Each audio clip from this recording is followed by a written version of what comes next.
Hello, and welcome to the Pragmatic Product Chat series, where we tackle the biggest challenges facing today's product management, product marketing, and other market and data-driven professionals with some of the best minds in the industry. I'm Rebecca Caligeris for Pragmatic Institute and the host for today's episode. Today, I am extremely excited to be joined again by one of our very own instructors and a good friend of mine, Paul Young. Paul has been, he's been in the product space for a couple of decades. He's been teaching people at Pragmatic for over a decade.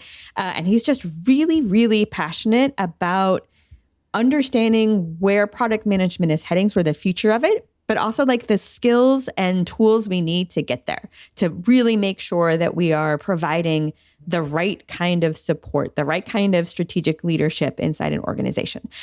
So today we're going to dive just into that. Like, what are the skills that really are essential for product managers to be successful? So welcome, Paul.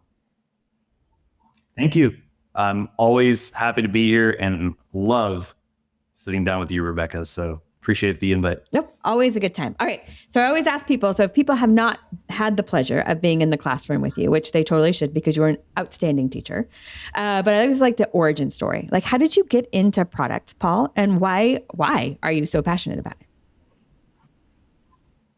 So I actually, like so many, never sought out a job in product management. In fact, if you had asked me when I stepped into the workforce, what is a product manager, I would have looked at you sideways, like you had three heads, because I had no idea. I never even heard of the job. I actually, if you go all the way back, my degree is in film, nice. Of all things. But when I graduated the University of Texas, Hook 'em Horns, with I had no idea you were a UT fan. Yeah, no idea. You look at my background, you never know that. But yeah, I'm a big UT guy. Anyways, but when I graduated with a degree in film, the choices were basically you could move to New York or you could move to LA. And I didn't really want to do either of those things. And so I was pretty handy with technology. I taught myself, self-taught how to program. And I caught on with a couple of local companies, startups, as a contract software developer. And I was doing Java, Swing, Oracle, stuff like that those of you that have gray in your beard like I do might recognize from back in the day. And then eventually I caught on with a company where I was doing development for a product, and the product manager, she went out on maternity leave. And when she came back, they put her on a different product. It was a great opportunity for her. But they needed a product manager for the one that she was previously managing, and they didn't have anybody, and I was already developing it. And they basically said, "Hey, Paul, do you want to take this on?" And the unstated part of that was like, "Hey, you're not that great of a software developer, so let's try something else." Right. You may not have found your calling yet. Let's try again. Exactly. So like, hey, your mileage may vary, but I was like, well, what the heck is a product manager? And I remember my boss at the time saying, "I have no idea, but why don't you go to this Pragmatic training and figure it out?" And so I found myself, this is like 20 years plus ago, going to a Pragmatic course. And I was like, oh, that's what product management is. And so it kind of unlocked a new way of thinking for me. And once I got into it, I realized, hey, I really like this. I enjoy it and I'm good at it. And it's a place where I built my career. Eventually, I grew in that company, and it was acquired by Cisco Systems, the networking company. I had a bunch of different roles in both product and marketing there, from individual contributor up through manager. Eventually, I got recruited out to build product management at a series of startups. Then I went back to the big company thing with Dell, built product management in a division of Dell. Then I came to Pragmatic as an instructor, did that for a while. I was Pragmatic's first VP of product management, which was a very meta and interesting journey to do product management at the product management company. And now I'm back as an instructor again. So it's been a really, really fun journey. And what I found is that I really enjoy working with people to help them improve not only themselves, but their teams, and think about some lessons learned, not just from my career, but from the other people that I've worked with across a whole variety of industries. And I've seen a lot of what works. I've definitely seen a lot of what doesn't work. And trying to tie all that together to help teams improve. That's what I love. Nice. So if we were to go by your origin story, Paul, we would say that in order to be successful at product management, you need to have a degree in radio, TV, and film, and have then spent some time at software development. You would, but I would definitely not recommend that path. No. And but I mean, my point there too is that, like, I mean, I talk to people and they have all kinds of stories, right? Like they were a police officer, or they were a nurse for a while, or they were, not a insignificant number were software developers, right? So it's the path there can be really varied, and therefore sometimes it's hard for people to step back and think, okay, what then are the skills that are so important to be product management? Because it's not the resume, it's not necessarily the courses you took, right? But there is something else inherent in people that really can make very strong product managers. And let's talk about those. Absolutely. And I brought a couple ideas to share with absolutely. The people that might be listening as to what those could be. Some of these you'll probably see in yourself. Some of them you might look at and say, oh, I think I have that, but maybe I need to develop it. Mm-hmm. There's a lot of focus nowadays on what I would call the hard skills of product management. This is where Pragmatic does a lot of work, right? If you're familiar with the Pragmatic framework, if you've studied that, if you've ever been to our courses, you understand how all these things like competitive assessment and distinctive competencies and a focus on market problems and business planning and roadmaps and vision and all that come together to define what a product manager or marketer does. Mm-hmm. And I think those are really, really valuable. They are also, I think, just a part of the overall equation of what makes somebody great. I think we've all probably seen that person. And by the way, this person was me early in my career when I went to a class and I was like, oh, I know what a product manager needs to do, competitive assessment. And I came back and threw together a bunch of slides and so on. But if you don't have the other side of the equation, which is essentially like the leadership skills of how to communicate, how to drive change and so on, then you can have all the data in the world, but you got to put a story around it. You got to drive action. Product management's a very influence-oriented role. It's not product dictator.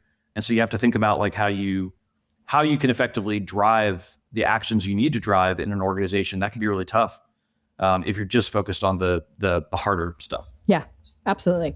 All right. So I know you actually have spent, and we've worked on several things together through the years, right? Talking about those kind of X factors, soft skills, but also learnable skills, right? They're not just like you're inherently born with it. Some of those are helpful, but you can build them. But I know that you've spent a lot of time in this space, and I think you've identified 5 really big skills that you think are important. So let's walk through those. Yeah. So what's the first one? And so we're going to do like a mix of some of these things are what you might call like hard skills, like trainable things that you would learn in any pragmatic class. Other things are things that you could definitely work on your own or learn. And I like to put them on a gradient from some skills are intrinsic, like have them or you don't. But even the intrinsic stuff you can improve if you feel like you don't have it. Everyone has these intrinsic skills to a degree. It's just a matter of like looking at where you're strong and where you need to improve and thinking about how you can get better. Yeah. At the other end of the gradient are learned skills. And learned skills are things that you can improve through practice or training or, peer-to-peer networking, things like that. You just need to put into practice. Practice makes perfect with this stuff.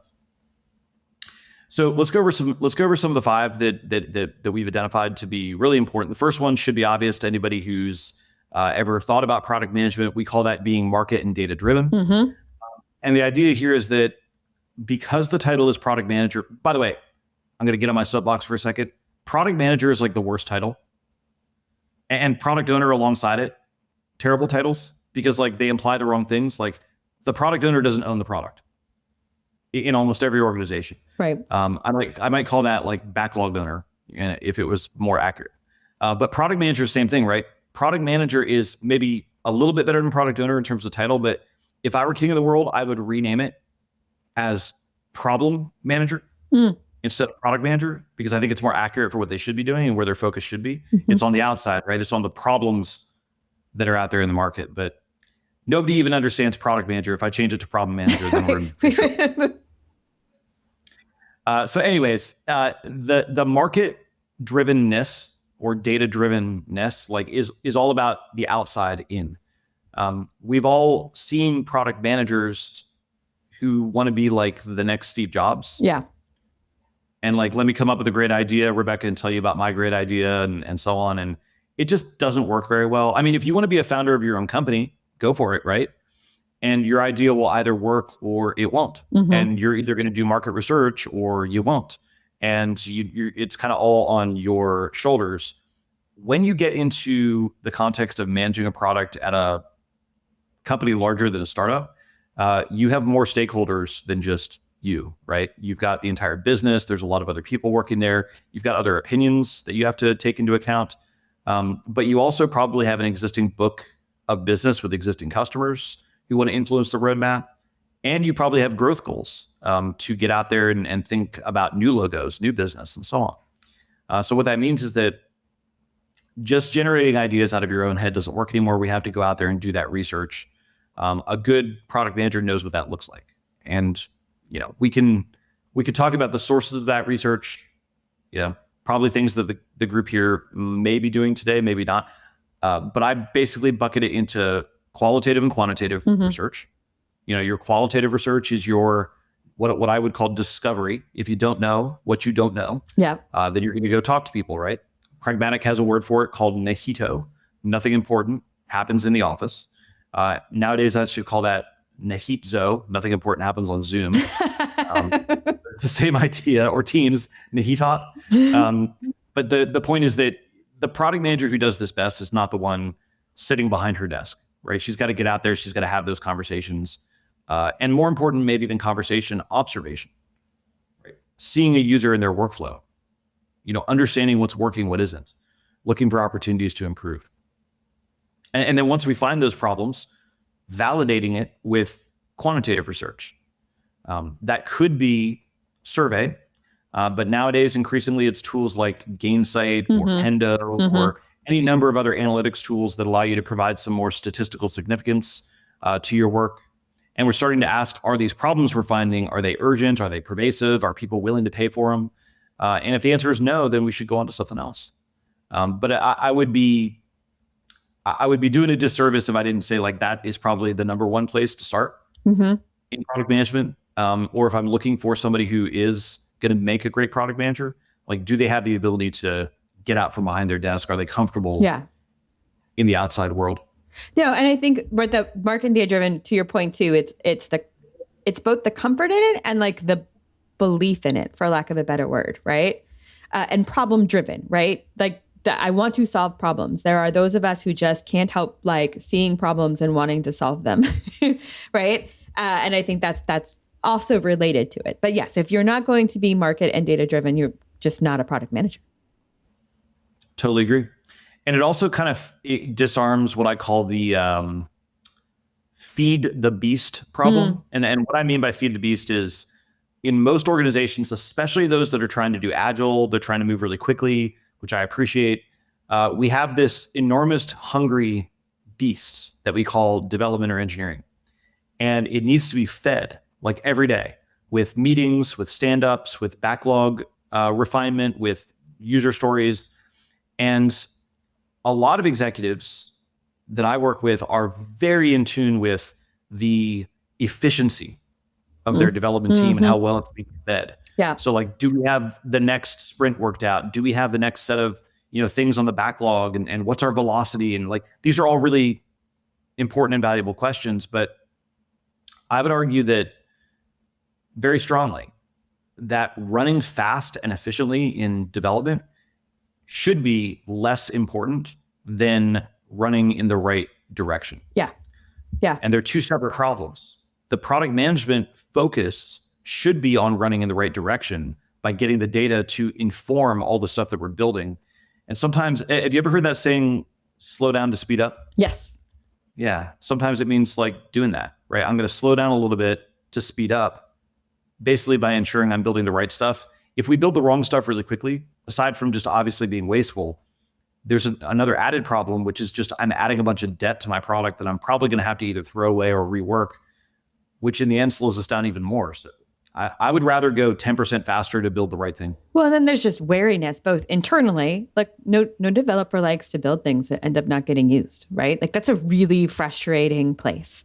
And customers also gonna get like you lose excitement when you're like, oh, another feature that I have no desire for. So there is harm that way as well. So market and data driven to make sure you're building the right thing and not just something fast. Absolutely. What else? What are the skills? Super so important. So number 2, curiosity. And when I say curiosity, what I mean is that the curious person is not willing to just sit back and accept what everyone else is telling them to go do. Their first instinct is when an executive, a salesperson, anybody comes to them and says, I want you to build me this feature.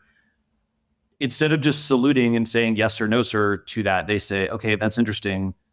Tell me why you want that. What problem are you trying to solve? They might use a technique that we were talking about before today's call called 5 whys, where they ask why, and try to drill down on like what's really driving this at the root cause. And it's especially important with existing customers who show up asking for a feature, because oftentimes existing customers, especially power users, are really passionate, and they'll show up and they'll say, hey, I want you to build me this feature, and I've even drawn you a picture of what I want it to look like. And they like hand you a suggested UX design, for example. And a lot of product managers are like, great, you've done my work for me, I'll just submit that. But the problem with that approach is that most customers, 99.999% of them, are not trained in product design. Yeah. And so the thing that they come up with, it might work for them, but it doesn't work for the next 99 other customers who have the same or similar problem.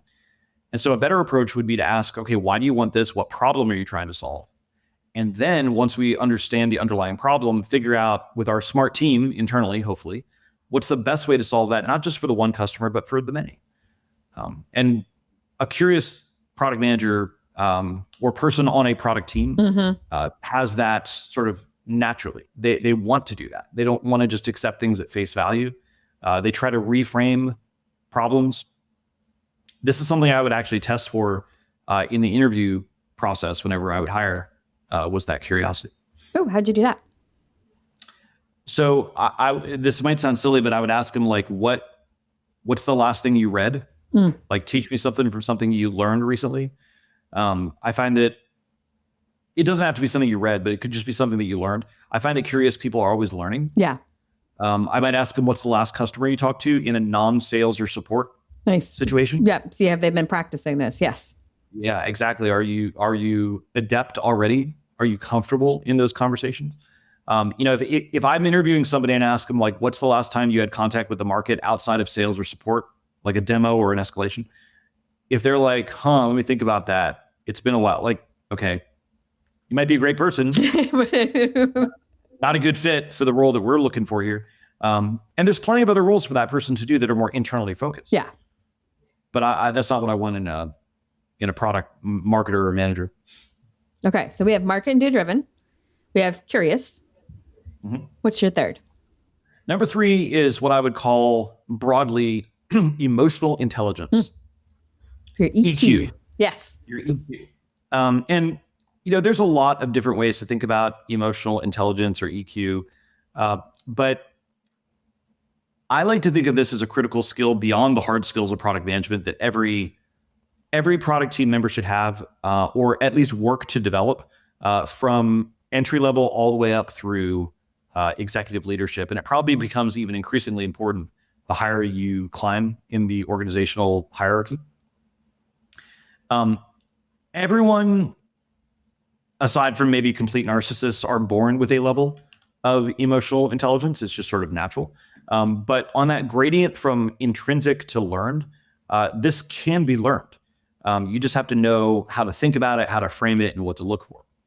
And so I like to put emotional intelligence into a couple of different buckets, just to make it easier to think about. For the purposes of today's conversation, just to keep it simple, I'll put it in 3 buckets. And I'll call the 3 buckets me, them, and us. So for me, the me bucket, I like to think about, like, can you recognize and name the emotions that you're feeling? Can you regulate yourself? Can you manage your own stress? This is actually something that for me, I've had to develop a lot throughout my career because, unlike my wife, who's a licensed counselor and has a degree in psychology, I don't have any of those things. And I tend to get into my own head a lot. Mm-hmm. And, if you've ever seen that movie Inside Out, Yes. For Pixar, or the new one that just came out, have all the emotions running around in your head. Some people are really good at naming and defining like what they're feeling, and then having strategies to cope with those things.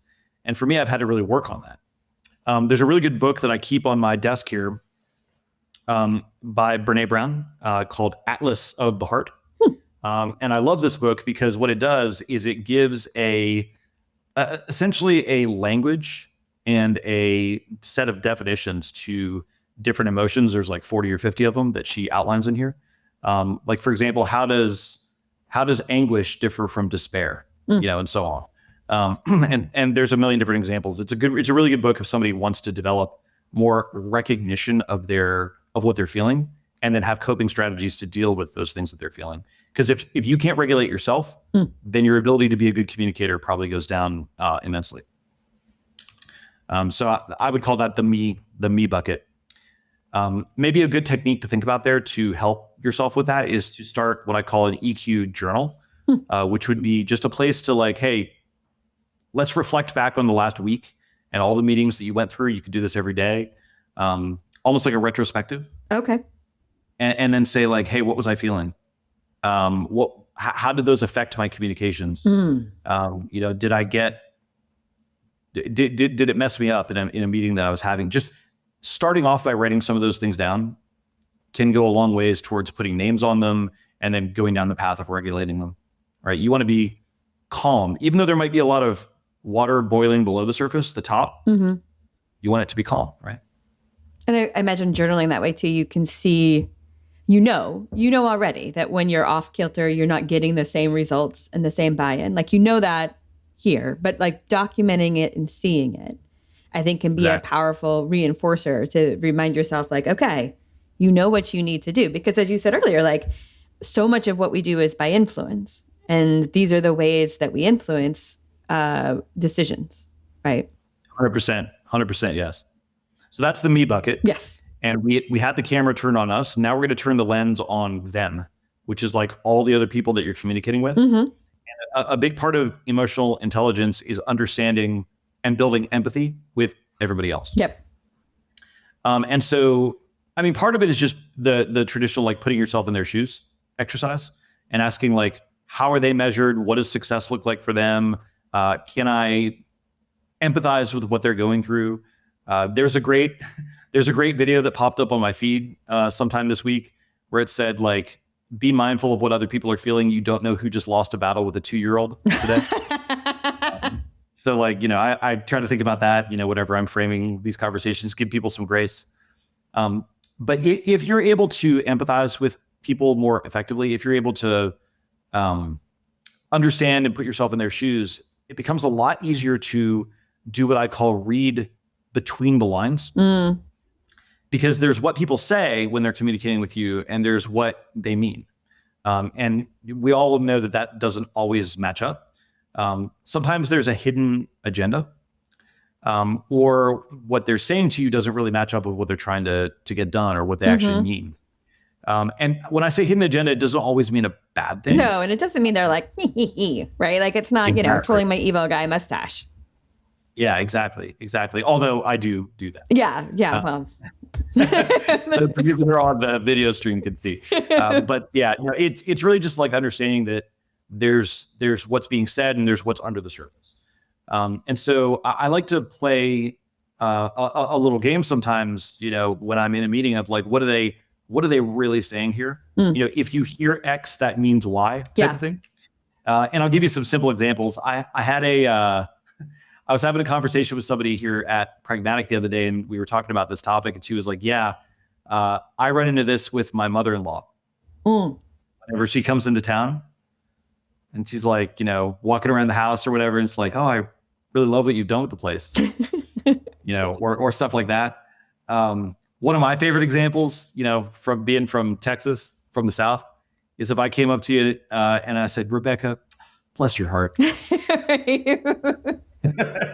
I think most people understand that the meaning of that is not the literal word of that, right? There's something else going on there. And I love bless your heart as an example because there are about 17 different contexts in which you could interpret that and deliver that. And so you almost have to be in the South to really fully grok that. But I think it's an example of like what they say isn't always what they mean. Good emotional intelligence is about decoding that. And that's easier and harder for some kiddos, right? Like we were working on this with my daughter who's on the spectrum, and we were talking about implicit versus explicit communication. Yep. And for a lot of us, it's just like, well, obviously that's what they meant. And she's like, but that's not what they said. I'm like, oh, this is true. Right? Yeah. And there's a lot of things we use, the shorthands that we use that can be difficult to navigate, but it is a skill to work on. 100%. And how do you work on that? There's a lot of techniques. We're working on something here at Pragmatic to help with that you'll see shortly in the market. But, one of them is just, you could do some simple role play, with peers, situation, like set up a situation and you're playing two sides of the coin. That might be really helpful. I was thinking of your daughter in what you just said. I remember that, my wife, Mandy, used to work with kids that were, on the autism spectrum disorder and also had school anxiety. And there were some kids that she worked with that were pretty far on the spectrum. They literally could not decode facial expressions. And so like you or I might be in a meeting and see the raised eyebrow, right? Or the wince or the rolled eye or whatever. And like understand that there's like a lot of nonverbal stuff going on there that we need to like dig into either in the meeting or after. And some people that goes right over their head, right? Yep. And that's something that is a skill that can be developed. And I also think it's an important thing to be aware of, not just to reading others, but to recognize what you are saying that you may not be saying, if that makes sense, right? Totally. Paul knows me very well. I have the world's worst poker face. You can always tell what Rebecca's thinking as it's on my face. There are that is, it makes it easy to know what I'm thinking, but it is something I need to be very aware of, that they're going to read off me in lots of different ways than just what I'm saying. And to just go back and be like, well, that's not what I said. It's like, yeah, but it is what I said. I just said it in different ways. And to be aware of that, so I'm not sending conflicting messages, is also, I think, an important other side of that. I didn't need to tell you that.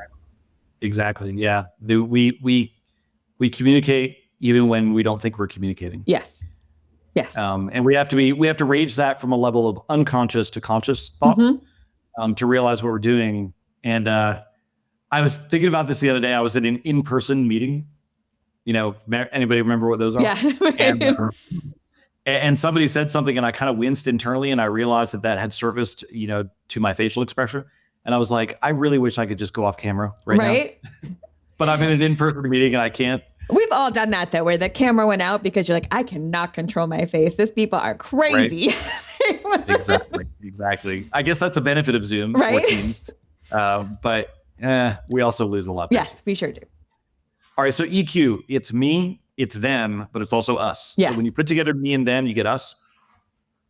And when I say the us aspect of emotional intelligence, it's really about how do we deal with things like conflict and how do we resolve those things? Conflict doesn't have to be I think a lot of people think of conflict as a bad thing, and it really isn't. It's just a discussion. And conflict can be as adversarial or not as we make it. And so when I think of how to have conflict in a productive way, I like to think of an activity I call lowering the temperature.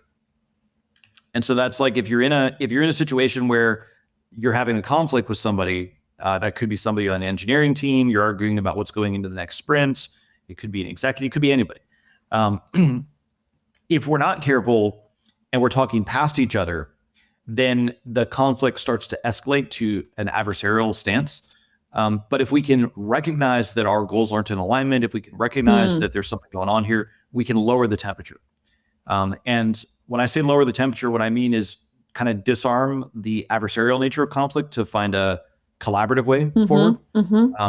And not everything with conflict has to be a bad outcome or a adversarial thing. It really can be more productive. It's a really good point, Paul, because I think we often think of conflict as bad and avoiding conflict as the goal. But you and I both are people who enjoy a good debate, right? And a good, healthy debate helps the product. It helps the market. It helps all of those things, right? It would drive me nuts. And I totally get it. But sometimes you do something and like, as an executive, your team is maybe hesitant to give you feedback, right? And you're just like, please tell me I'm wrong so we can make this better, right? But because there is very healthy conflict. Now, how you go about it really does matter. How you frame it, the expectation of it, how you react when you ask for those things. You have to, again, remember your face. But it is when we debate and we pull and we push together, the end product is better. But finding ways to do that in a healthy manner, I think is the important piece. Well, let's try to make this maybe actionable for people who might be watching or listening. Could you think of any techniques that either you've used or you've seen others use to lower the temperature when conflict arises, to be like, hey, let's take a step back here. Let's work to make this more productive? Yeah, it's also easier in person than Zoom, right? But sometimes it's like, sometimes it's just literally taking a break, right? Like, let's take 5 minutes, let's take a deep breath, let's go back with the goal of X, Y, and Z, and everybody leaves and everything just sort of goes. I am a joke cracker, so I often try a good joke. Cool the room, middle events. I mean, I've done the one time I did it and it worked well. We did all right, let's just for fun, why don't we argue the other person's opinion? I love that. Right. And that one was, it was something where it was a technical-ish argument, but it was really great to see them do that. And then they both got the pieces and the pros, and the end result was much better. Love that. I love all those. And when you were saying the thing about let's take a break or let's take this offline, we got to be careful. It can also go the other. I don't know if anyone saw this was popping up on my feed like a ton about a couple of weeks ago. It was some like recording of an internal meeting where the manager was like asking somebody for a status update and didn't get the answer she liked. And she was like, well, let's just take it offline. And the employee was like, no, we're not going to take it offline. We're going to deal with it right now. And it would just turn into a thing. So anyways. But it's like a better in-person technique. You're like, let's just all stretch our legs, right? Now, if you do that too, like, let's be honest too, there's also all the back channel communication. Like no one else is taking the breath in those situations. Totally. Couple techniques I really like. One of them is what I call reflective listening. And it's kind of similar to what you were saying of arguing the other person's perspective, but I think of it more of like, in this case, repeating back to them what you think you're hearing to reduce misinterpretation. Because a lot of times this conflict comes from misinterpretation. And so like, I might say like, okay, Rebecca, let me read back to you what I think I'm hearing to make sure I have it right. And then you got to be careful not to be like biased in how you read it back. Do it in a neutral stance, but you say like, I think what I'm hearing you say is this and this and this are important to you. Is that right? And give them a chance to clarify. And just that reflective listening piece kind of makes them feel seen and heard.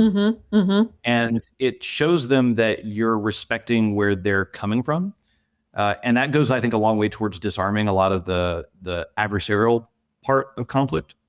And I think that's really helpful. I like doing that a lot whenever I'm having a conflict discussion. Another one that I like to do is, how do I put this? Try to, the more amped up they get, the more calm I get. So it's almost like the opposite of reflective. It's like going in opposite directions. And so as an example of this, I once had was brought into essentially a startup, late stage startup, to build product management for the first time. And it was founder driven. And the founder was very passionate. Oh my gosh. He was like, previously to me, it had been just him and the engineers. And so when who's product management coming in trying to drive the roadmap? Oh my gosh. And we would get into discussions, and he felt very strongly that he knew what we needed to go build and was having a really hard time accepting data that might suggest differently. And so, I was never going to win a battle with him by yelling and shouting. The only way that was going to work was that if we lowered the temperature. And so he would get super he would kind of feed off of himself, and he would go up, up, up, up, up, and like turn into like a really like almost crazy eyed, pulling his hair out type of thing. And like the more he did that, the more I would just lean back in my chair and do the reflective listening and just kind of become more and more calm. And if I hadn't done that, if I had gone up with him, then very quickly we would have been shouting at each other. And there would be no healthy communication there. And there would be no Paul at that company anymore either. Yeah. Which ultimately wouldn't serve their constituents. So, it did work out. We eventually built a really good working relationship, but it took some time. And I think he realized that he wasn't going to get a rise out of me. And so it kind of, I either taught him either consciously or unconsciously that we weren't going to communicate in the way that he communicated with everybody else. Yeah. And so it sort of disarmed one of the techniques he used to bully. And so I would always just turn back to the data and sort of a calm nature. That's something that worked for me anyways. Nice. All right. So we have market and data driven, being curious, emotional intelligence or EQ. Yep. What other skill? So number 4 that I have on my list is being strategic and visionary. And I don't want to say I was reluctant to put these on here because they've kind of achieved buzzword status. Everyone wants to be strategic. Everyone says they're visionary. And so I want to be really clear and distinct with how I'm defining these two things, because I do see them as being different. So when I say, let's be strategic, what I'm talking about is almost like envision like you're playing chess and you see the board in front of you and you think 7 moves ahead. So if I make this move, they're going to make this move and so on. Here's how I'm going to respond. If you think of it like, I like the analogy of a decision tree. And if we're on the trunk of the tree right now, being strategic means I see all the branches as they're going off into the future and the implications of all those choices. And so essentially you're thinking forward in a really active way. That's why I think about being strategic. Being visionary is more like once you see all those choices, the branches of the tree, all the way down to the leaves, you can pick, here's the place I want to end up. And what are all the choices we need to make on the way to get to that end point of our journey? And you can help people envision their role in getting there. And so strategic and visionary, I think, work really well together. They're paired, but they are a little bit different. And so I like to think about you need both of them to be effective, like really effective as a product manager or product marketer. To think about like what's the future going to look like? What are the choices we need to drive to get there, and where are we trying to go?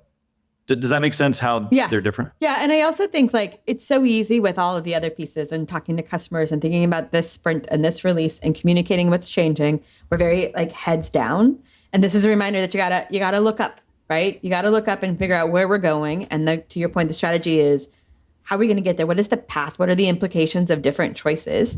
And how do I help people understand? And I think this is the other thing, communicating both the vision, but also the strategy and the reasoning behind it is really helpful in bringing people along. It's one thing to be like, we want to go to Barcelona. Great. That leaves a million different questions. Nobody necessarily is going to be in the same boat, plane, train, right?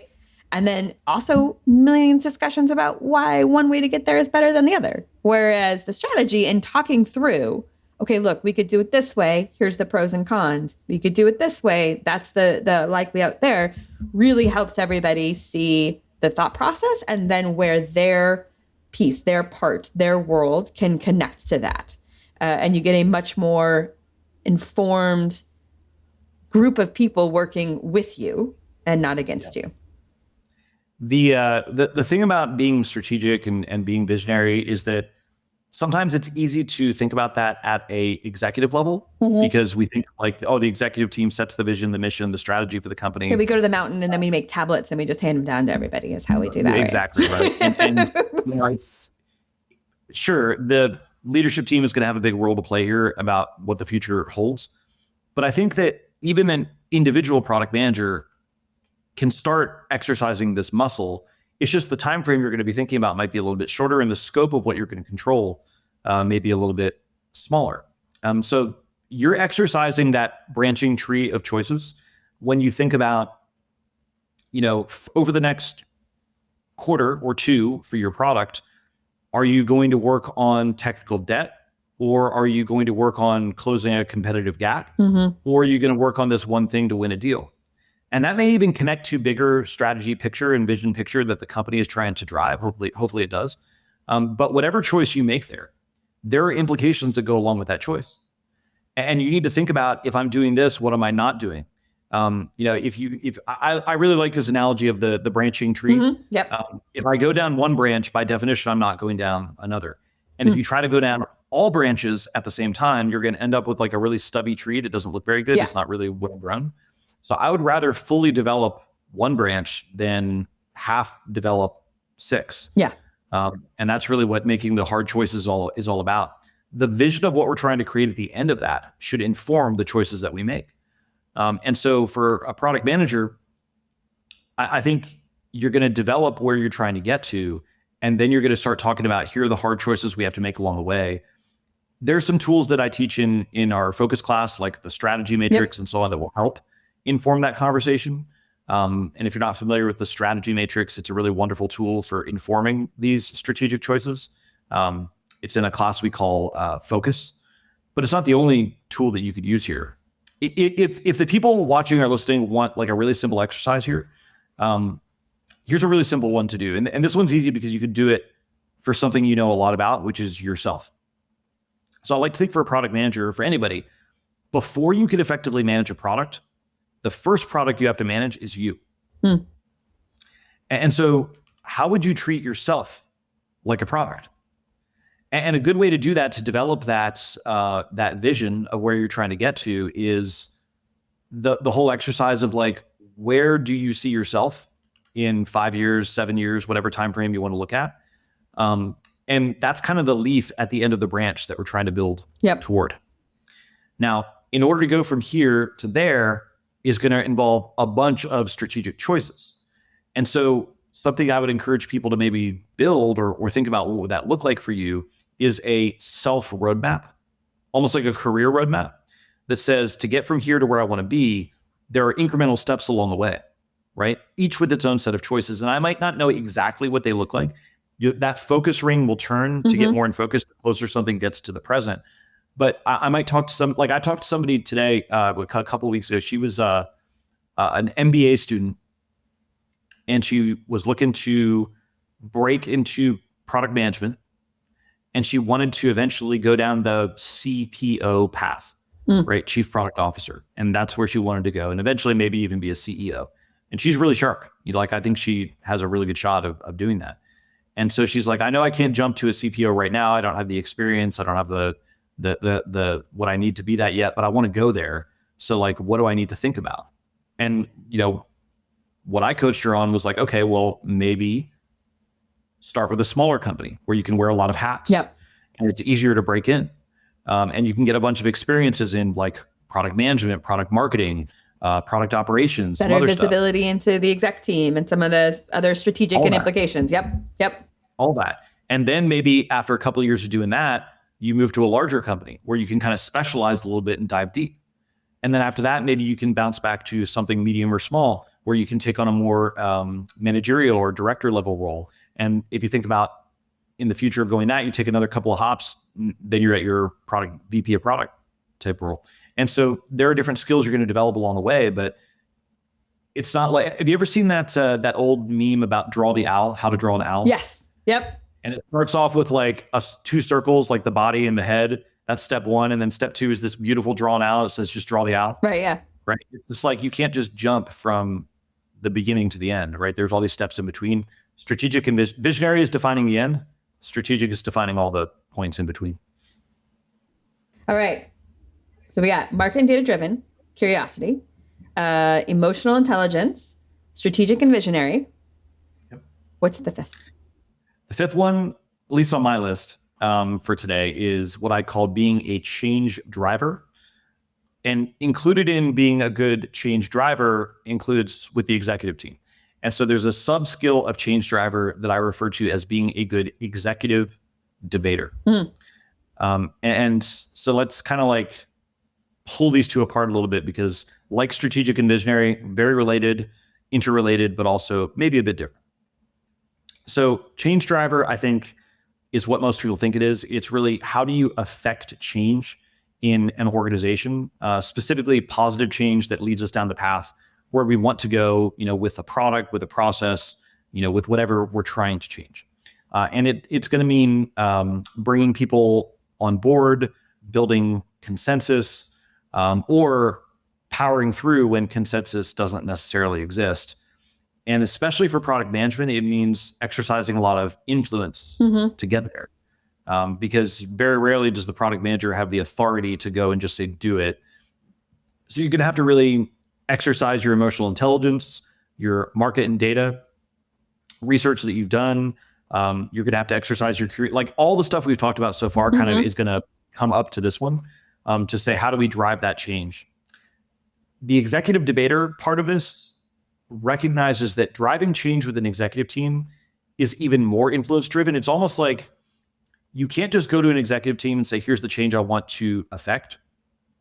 They're going to want to stress test your thinking, and they're going to want to have a debate with you as to whether or not this change is correct. Should they support it?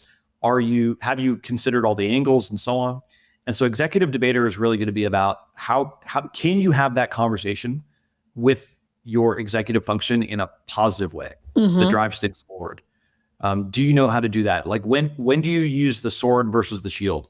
What's the right tactics to employ when you're in that pressure cooker with an executive, either one-on-one or even worse, if you're in an executive team meeting and they're going around the round table peppering you with questions, like, can you handle that? Can you handle yourself in that? That's what executive debater is really all about.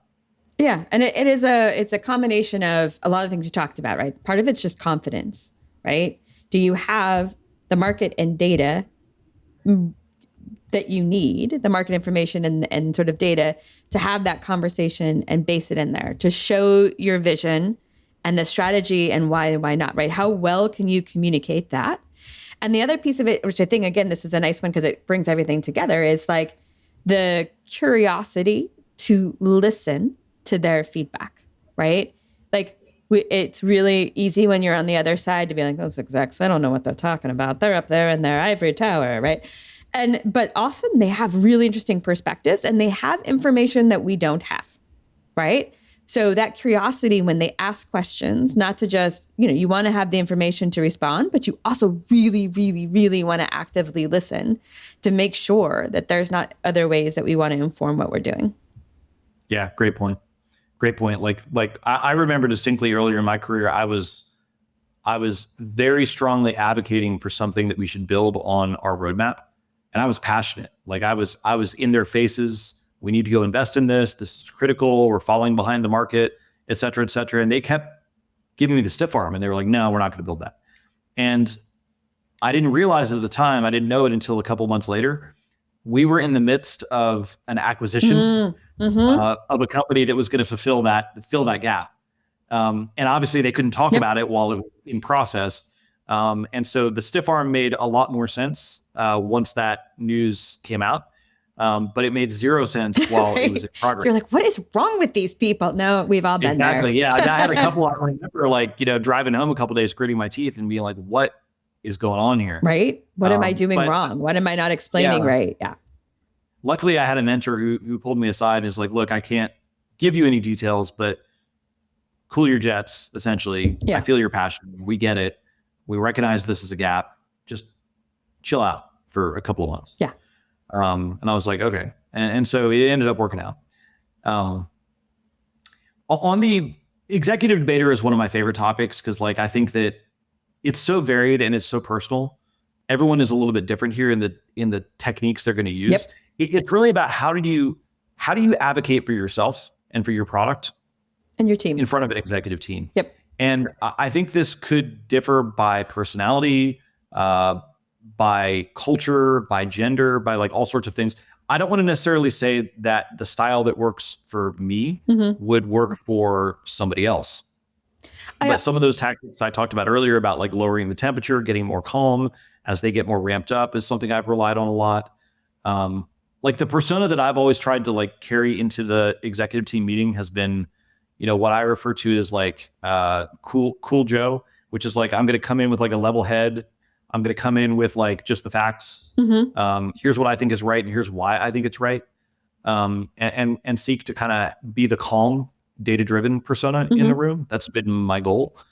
Didn't always achieve it, but usually I did. But I also recognize that for somebody else, that might not be the style they need. They might need to come at it from a different angle. This won't surprise you, but I am let me show you, I am an enthusiasm person. Like that is who I get, just super excited and passionate. So what I bring that because I think that helps me, but I also have to be very cognizant that I bring very intentional data and facts into that story because sometimes I'm further along in my passion than everyone else is with. So, right. So you've got to build them along. But for me, it is my natural state. And so I always try to find that balance. Like, you're in front of a board. They're not necessarily known for like, oh, good, the enthusiasm girl's here. But trying to tweak your natural state for the environment versus be someone you're not. Right. Because that is a difficult place to be too. I mean, lean into your strengths, shore up your weaknesses. Yep. Yes. Enthusiasm is a strength. I don't want to say data is a weakness for you. It's not, but like, let's bring data to supplement the passion. Yes. And let's make sure you're bringing those pieces and adding some structure. That's probably also the piece for me was like, all right, we need structure to your enthusiasm, not just blind energy. Yeah. Something that I've had to realize a lot with the executive teams that I've worked with is that I mean, for better or for worse, I can be really blunt sometimes with teams. And if they're making the wrong decision, I have no problem saying like, that's stupid. Like we really shouldn't do that. But that message may not be the most productive with teams. And so I've had to realize and consciously like do a little self-affirmation to myself to say like, look, you ever heard the term the change curve? This is the idea that everyone goes through this process of dealing with change. This is something that I recently introduced a new workshop with Pragmatic with another instructor, Amy Graham.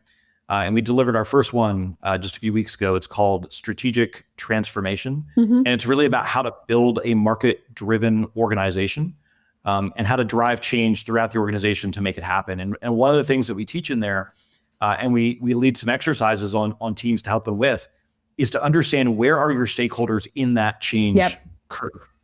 Some of them are just hearing about this idea and change for like the first time. They're in the shock and denial phase. Others are down in the valley where they're saying like, oh, this will never work. The valley they're of resisting. Despair. Yes. Yeah, the valley of despair. Others are starting to climb out of it and experiment. And finally, like we get to acceptance, we're driving it. Most of the breakdowns I've had with executive teams is where I've gone all the way through my change curve. They're still early on. And I'm over here saying like, this is obvious, y'all. Like we need to make this happen. And here's why, boom, boom, boom. And I've already accepted all of the implications of what it means. And they haven't. No, they're still going through them. Having to lead them through that and understand and recognize where they are has been a key skill that I've had to develop. No, I think that's a really good tool. And that sounds like a really good workshop. All right. Check it out. We talked about lots of different things today, Paul, as we tend to do. If you were going to have people do 2 things differently tomorrow based on what we talked about today, what would it be? Ooh, great question. I mean, some really tactical stuff that you could do right away. You should already be gathering your market data. So I'm not gonna harp on that because I feel like that's all I talk about every time. But again, I'm gonna give myself a freebie on that one. Like if you don't have market data, go get it.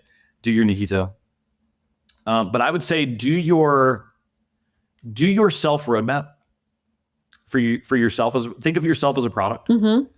And ask, where do you want to be in whatever time frame makes sense for you? For some people, that might be 3 years, 5 years, 7, whatever it is. What are you trying to get to? And then once you chart the end point on that journey, let's think about all the steps here in between. That will help you think through the strategic choices you need to make. And just for an example of what this could look like, one of our other instructors, Dan Corbin, shared with me some work that a guy that he used to had hired previously had done on himself. And it's really amazing. I wish I could share out the link, but I don't have permission yet. But it was a Notion board. And essentially, this guy was in the midst of the job search process. And on his Notion board, he had created this like massive matrix of all the different companies he was interviewing with and the pros and cons across like all these different factors, like geography, remote work, compensation, benefits, etc. And basically give him like a red, green, yellow score. He talked about like, did he want to relocate or not? Like balancing all these things to think about it in an intentional way. And I thought that was like super cool. And at the bottom of this Notion board, he had the end state of where he was trying to get to. And he could then describe how the roles he was evaluating in his job hunt helped him achieve that. And I thought that was like that's a great grounded, intentional, cool way. Intentionality is big, right? You don't want to just be this leaf floating in the wind. You want to think more clearly about where you're trying to go. So that self roadmap, I think, would be a great, wonderful starting point. Nice. The other one is maybe on the last topic that we talked about, the executive debater and change driver. Just asking yourself, what do you perceive as your strengths when it comes to working with, especially executive teams, but everybody internally? Like, are you the positivity person, like you talked about, Rebecca? Are you the calm persona? Like, what is your persona? What are the strengths that you can lean into? And then where are those areas you want to shore up? And if you're kind of like me and you feel like, I feel all these emotions, my emotional intelligence, I feel like it's pretty good, but I could get better. Maybe do a little bit of that journaling that we talked about, to just catalog at the end of each day or week, when I reflect back on these meetings that I had, what were some of the things I was feeling and how did that affect my communications and my work with others? That might help you be a bit more intentional in your EQ rather than just being that leaf, floating in the wind. Excellent advice as always, Paul. Always a pleasure to have you on. Thank you so much for coming on. Thank you, Paul. Always a pleasure to have you on the show. And thank you everyone for listening. Please, one more thing, if you could just take a few minutes to write a review about the show on whatever platform you listen to, just to help other people find it, that would be great. And don't forget to send in your question. If you have a question that we can answer, then maybe I'll get Paul on to answer your question next time. That would be great. And you can send those, you can either email those in to productchats@pragmaticinstitute.com, or you can give us a ring and leave a voice message with your question, your name, and your title. And that's 480-536-8635, 480-536-8635. All right. Thanks, everybody. And don't forget to join us next week when we tackle another great topic designed to help you elevate your product, your company, and your career.